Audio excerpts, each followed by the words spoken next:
안녕하십니까, 성형외과 전문의 이지혁입니다. 자, 오늘은 리플링, 사실 유방 수술에서 보형물을 사용하는 수술 중에서 가장 대표적인 부작용 중에 하나라고 해도 과언이 아닙니다. 리플링에 대한 문의를 하시는 분들이 꽤 있어서 오늘은 이것을 한번 설명해 드려 볼까 합니다. 리플링은 한마디로 얘기해서 이물질을 썼기 때문에 생기는 부작용이에요. 자, 유방 보형물 수술을 왜 했느냐? 미용적인 목적으로 한 거예요. 거의 대부분의 환자분들은.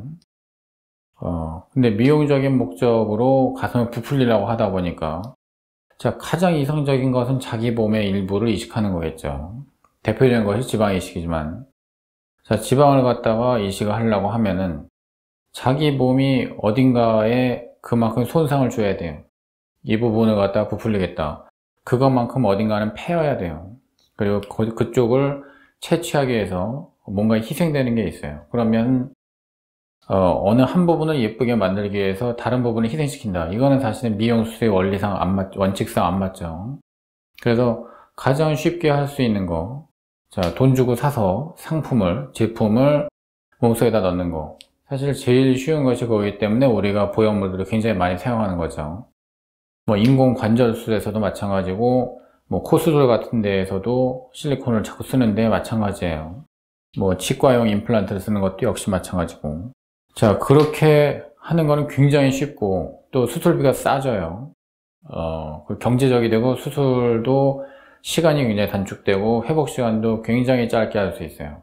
그러니까 가슴 수술이라고 하는 걸 맨 처음 생각하시는 분들한테는 이런 보형물을 넣는 이런 수술, 이만한 보형물을 못해요. 2개나 이제 집어넣는, 그게 어떻게 작은 수술이 될 수가 있느냐, 이렇게 생각하실 수 있지만은, 실제로는 사람 몸에 변화를 준다고 하는 모든 수술은, 굉장히 복잡해요, 사실은.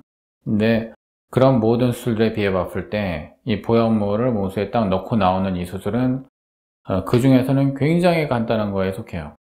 사실 수술 시간이 1시간이 안 걸리기 때문에 이제 그렇게 하면서 수술 후에 그만큼의 변화를 만들 수 있는 수술이 흔치 않죠. 어쨌든 그럼으로 인해 가지고 많은 사람들이 보형물 수술을 이렇게 하고 있는데, 뭐 미국 한 나라에서만 뭐 1년에 30만 개가 넘게 이제 수술이 된다고 하니까 이 수술을 한 사람들이 물론 만족도가 굉장히 높지만은 여러 가지 부작용들이 있고, 구축도 그 중에 하나지만은 리플링도 이물질을 몸속에 넣었기 때문에, 보형물을 넣었기 때문에 생기는 문제라고 할 수가 있습니다. 자, 그러면은 보형물이 몸속에 들어와서 리플링이라고 하는 거는 왜 생기느냐? 자, 이게 보형물, 이제 가장 일반적인 그런 형태의 라운드 타입, 그리고 스무스 쉘을 갖고 있는 보형물이에요. 자, 이거는 지금 멘토르 제품이네요. 이 제품의 특징은 필링 레이트가 좀 적다. 즉, 이제 쉘 안에 젤을 채워 넣은 게 일반적인 코이시브 젤 보형물인데, 이 쉘이 담을 수 있는, 이 봉지에 들어갈 수 있는 전체 양을 갖다가 다 채워 넣은 게 아니고 100%에서 좀 많이 빠지게 되어 있어요. 그렇게 해 놓은 이유는 이제 만졌을 때 촉감이 물렁물렁하고 좋으라고 이렇게 좀 덜 채워 넣은 거죠. 그러면 언더필이라고 하는데, 언더필링이 되어 있기 때문에, 자, 이렇게 접히는 데가 생겨요. 이 접히는 데가 물결 모양으로 이렇게 돼서 이것이 피부에서 비쳐 보이는 거죠. 그거를 우리가 리플링이라고 합니다. 자, 주의하셔야 되는 거는, 리플링이라고 하는 건 물결짐이라는 뜻인데, 물결이 지는 것처럼 이렇게 시각적으로 보이는 걸 리플링이라고 하고, 우리가 만졌을 때 이렇게 뭔가 꾹적꾹적 뭐 접혀 있는 것들이 좀 느껴지는 이런 것을 팔퍼빌러티라고 해요. 또는 이제 뭐 링클링 뭐 이제 이런 식으로도 얘기를 하는데, 즉 시각적인 거예요. 리플링은 이제 만져지는 촉감적인 거는 팔퍼빌러티, 이제 만져짐이라고 그냥 이렇게 얘기하는 좀 다른 부분이에요. 자, 그런데 만져짐이라고 하는 거는 자세에 따라 가지고 사실 누구한테나 나타날 수가 있어요. 서 있을 때는 아래쪽에서 보형물이 약간 만져질 수가 있고, 또 옆으로 누웠을 때는 이 바닥 쪽, 왜냐면은 이 젤은 쏠리기 때문에 반드시 쏠려야만 해요. 그러라고 호이시브 젤을 만든 거니까. 이렇게 놓으면 이쪽으로 쏠리고, 이렇게 놓으면 저쪽으로 쏠리고, 이렇게 하라고 만들어 놓은 거기 때문에 이 쏠리는 부분에서는 닿는 부분에서 보형물의 어떤 만져짐, 이물감 이런 것이 느껴질 수 있는 소지는 당연히 생기는 거예요. 그래서 이런 어떤 팔퍼빌러티는 사실은 자세에 따라서 변하는 이런 것들은 우리가 부작용이라고 생각 안 하죠. 자, 그러나 리플링의 경우는 시각적으로 뻔히 보이는 것이기 때문에 이건 부작용이라고 우리가 취급을 합니다. 좀 다른 게 하나 있는데, 이제 폴딩이라고 하는 건 뭐냐면은, 자, 이거는 코이시브 젤이 아니고 마이크로탄, 즉 폴리우레탄 보형물인데, 마이크로탄 보형물은 이렇게 이제 세워놨을 때 지금 이게 리플링 같은 거는 이제 잘 안 생기겠죠. 물결 지는 식으로 이렇게 접혀지는 데가 사실 별로 없어요. 하지만 얘네들은 만약에 살이 이런 식으로 들어갔다. 자, 이렇게 이제 이 상태로 계속 있는 경우가 있어요. 초음파를 보면 이제 나오지만은 이런 식으로 피막 속에 쌓여가지고 이렇게 있는 경우, 이런 걸 폴딩이라고 해요. 자, 폴딩은 그냥 초음파 소견이나 MRI 소견상으로만 보이는 경우도 물론 있지만은 이것을 바깥에서 이렇게 접혀 있는 것이 이렇게 만져지는 이제 그런 경우도 있을 수 있어요. 그래서 어쨌든 이거는 폴딩이라고 하는 거는 리플링하고는 많이 다른 거죠. 자, 그래서 자, 리플링은 자세에 따라 가지고서는 좀 더 심하게 보일 수도 있고 보였다 안 보였다 할 수도 있고 이제 그래요. 그리고 자세하고 상관없이 초질감 나타나는 경우도 있을 수 있고, 리플링이 생기는 경우는 아까 말씀드렸듯이 언더필 리플링, 보형물이 필링레이터가 작아서 생기는 경우가 대표적인데, 가장 흔한 거는 뭐냐면은 가장 심한 리플링이 생기는 경우는 식염수백에서예요. 자, 식염수백은 보형물이 이렇게 있으면은 그것이 튜브를 통해 가지고 우리가 처음 수술을 할 때 식염수를 쏴서 넣게 되어 있는데, 그 호스가 식염수백의 배꼽 부분, 이 밸브가 있는 부분 하고 접촉하는 그 면에서 식염수가 조금씩 새어나오는 경우들이 있어요. 자, 조금씩 이렇게 새어나다 보면은 이게 누수가 되고 있다는 거를 아무도 몰라요. 시간이 한참 지나고 난 다음에 가슴이 왜 이렇게 쪼그라들었지? 자, 이런 생각이 들어가지고서는 나중에 재수를 하면서 빼보면은 이제 누수가 많이 이미 진행되어 있는 이제 그런 경우들이 있죠. 그러면은 자, 이 경우에는 식염수백을 예를 들어서 270자를 넣었다라고 하면은 그 중에서 물이 만약에 술할 때 260에서 270, 280 이렇게 넣을 수가 있는데, 그 중에서 예를 들어 한 50cc 정도에 빠져버렸다. 조금씩 새가지고. 그러면 이거는 한 50cc 정도의 언더필, 그러니까 충만도가 이제 떨어진 상태, 그 상태로 이제 몸속에 있게 되는 거죠. 그러면은 껍데기는 이제 많은데 봉다리는 이제 큰데 속 안에 내용물이 빠진 상태니까 꾹적꾹적하게 이렇게 물결지는 모양으로 접히는 부분이 관찰될 수가 있는 거. 자, 그런 경우가 대표적이에요. 언더필 리플링에서 식염수에서는 굉장히 심하게 나타날 수가 있죠. 자, 그런데 코이시벨 같은 경우에는 이런 필링레이터가 정해져 있죠. 자, 이런 보형물, 이제 충만도가 좀 낮은 이런 보형물들은 이제 부드럽기는 한데 리플링이 생길 가능성이 당연히 높을 수밖에 없어요. 자, 그러면 반대쪽으로 있는 거. 자, 이거는 실리메드의 물방울 타입 보형물인데, 실리메드 물방울 타입은 미국에서는 이제 거미베어라고 해가지고서는 이제 많이 선전이 되고 뭐 이제 이래서 상당히 많이 사용이 되고, 뭐 전 세계에서는 뭐 한 3위 정도, 요 정도로 이제 상당히 유명한 보형물이지만, 이제 실리메드 보형물이 만져보면 굉장히 쫀쫀해요. 이거는 충전율이 거의 100%에 가깝다는 거예요. 자, 이런 경우는 세워놔도 얘네들이 물론 이렇게 주름지는 부분이 생겨요. 하지만 이렇게 언더필이 되어 있는 보형물들처럼 이렇게 그 접히는 부분은 거의 잘 안 생기죠. 주저앉지를 잘 않는다. 그리고 허탈되지도 않는다. 자, 이런 면에서 이런 100%에 가까운 충만도가 높은 보형물들에서는 언더필 리플링은 거의 생기지 않는다고 봐야 돼요. 자, 근데 또 한 가지 경우는 이제 트랙션 리플링이라고 그래가지고, 자, 보형물이 들어가 있는데 보형물 들어가서 한 몇 주 만에 이렇게 피막 속에 쌓이게 돼요. 그러면 사람이 서 있을 때는 보형물의 위에가 이렇게 주저앉거나 이런 거 허탈이라고 하는데, 또는 옆구리 부분이 이렇게 이런 상태로 피막 속에 이제 들어가 있게 되죠. 그러면은 자, 이런 상태에서 이게 접히는 부분이 어쩔 수 없이 생겼는데 이게 다 드러나느냐? 그렇지 않죠. 자, 살이 아주 두텁다.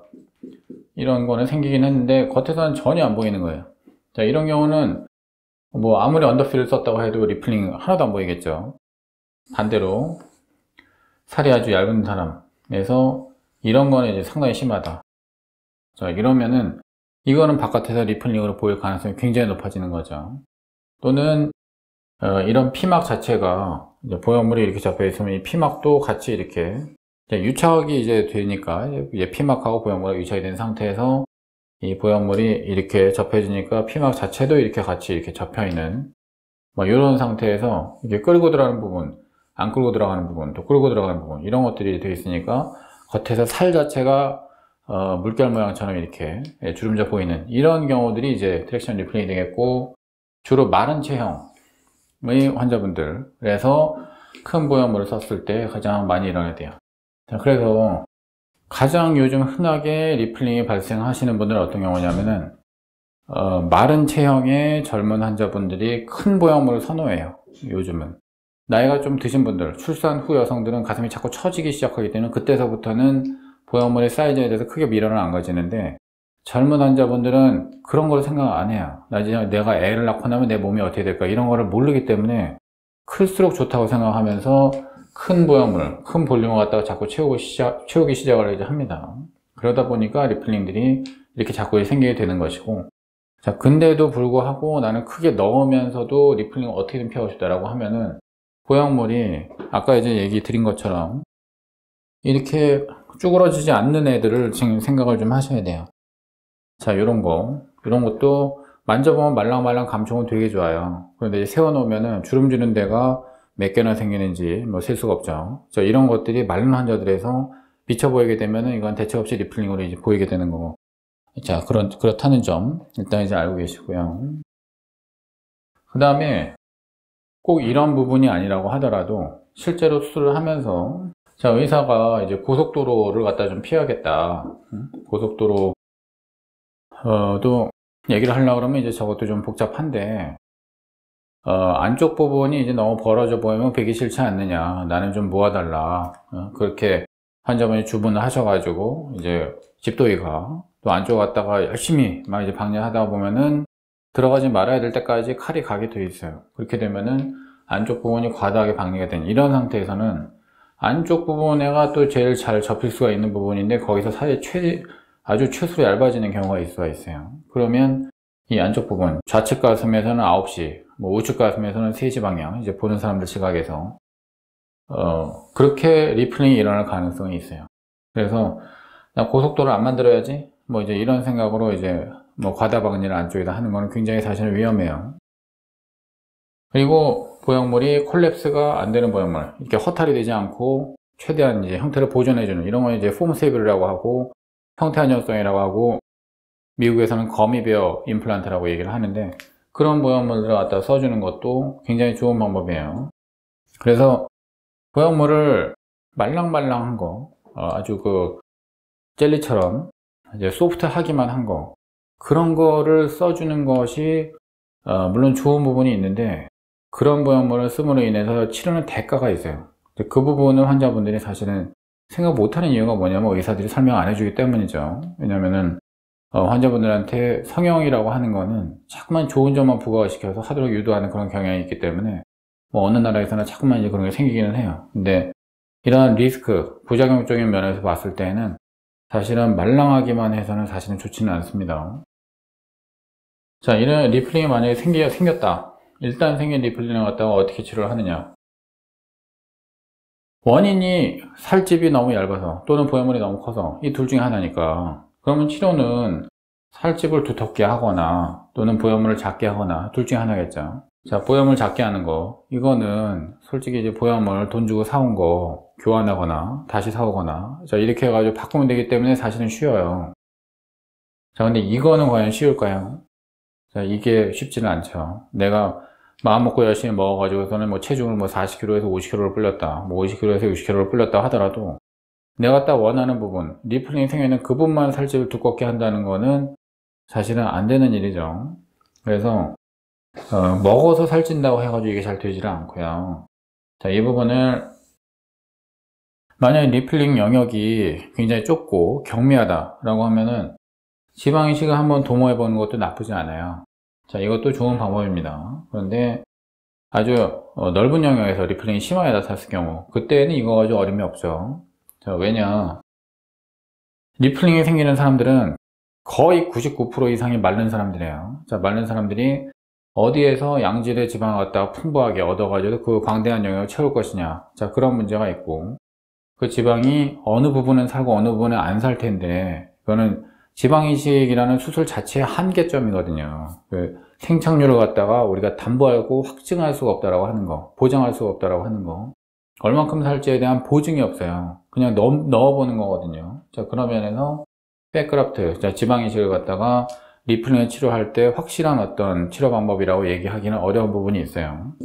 또 하나의 방법은 이제 인조진피, 진피를 갖다가 이제 넣어서 이 울퉁불퉁한 부분을 갖다가 깔아줘서 프로텍션을 시키듯이 이렇게 쳐주는, 쉴드를 쳐준다, 뭐 이렇게 얘기를 하는데, 그렇게 해서 이런 게 이제 시각적으로 좀 안 보이게 스크리닝 하는 방법인데, 자, 문제가 뭐냐면은 ADM이 너무 비싸요. 저게 보형물 넣는 가슴 수술 비용보다 더 비싸요.